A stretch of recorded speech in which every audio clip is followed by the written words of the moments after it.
suis en effet venue soutenir les candidats de l'Union nationale ici dans l'Aisne, et en particulier évidemment Eddy, que j'ai le plaisir de connaître personnellement puisqu'il a travaillé à mes côtés durant les élections européennes. Donc je connais sa valeur, sa compétence, sa rigueur, et si j'ai tenu à venir ici aujourd'hui, c'est parce que je veux convaincre aussi les électeurs qu'ils auront demain, en votant pour lui, un député compétent, capable et investi. Et je veux surtout alerter également les électeurs sur la menace aujourd'hui qui se dresse face à nous lors de ces élections législatives, cette menace de la coalition de gauche et d'extrême gauche qui nous promet un véritable cauchemar, puisque d'ores et déjà leur programme prévoit près de 120 à 150 milliards de déficit supplémentaire, une augmentation des impôts de près de 80 milliards, un accueil inconditionnel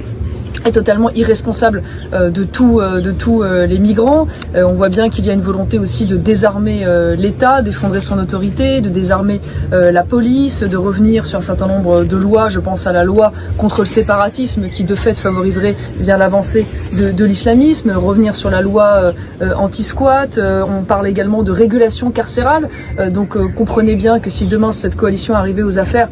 il libérerait plusieurs dizaines de milliers de prisonniers pour pouvoir ainsi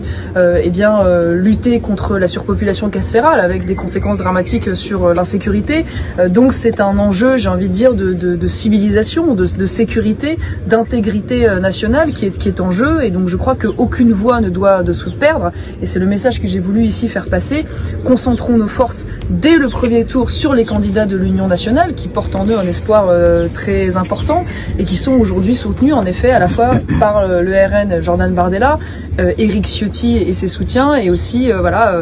par moi-même et les personnes à mes côtés comme Guillaume Pelletier et Nicolas Bay, afin de pouvoir faire vivre cette union.